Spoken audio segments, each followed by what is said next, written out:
Sila ay tahimik ngunit napakaraming alam. Huwag magtanong sa isang Sigma introvert tungkol sa isang pinagtatalunang paksa kung hindi ka pa handang malunod sa kanilang mga insights. Ang mga may kaalaman at edukadong individual na ito ay palaging gutom para sa komplikadong mga pag-uusap. Bukod sa pagkakaroon ng mataas na IQ, palagi silang naghahangad na mapabuti ang kanilang sarili at gumawa ng mga bagay na nagpapaunlad ng kamalayan sa sarili. Hindi sila titigil sa pag-aaral mula sa kanilang mga karanasan at palawakin muli ang kanilang dati ng kaalaman. Ang mga tao sa paligid nila ay nagtataka kung ano ang kanilang ginagawa na hindi ginagawa ng ibang mga tao. Dahil ba sa kulang ang kanilang nabasang libro noong high school? O dahil ba sa hindi sila nanonood ng balita araw-araw?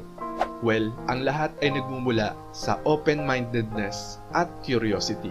Hindi tulad ng iba, ang mga Sigma introvert ay walang alam na hangganan sa pangangalap ng mga katotohanan at pagtataboy ng mga maling impormasyon.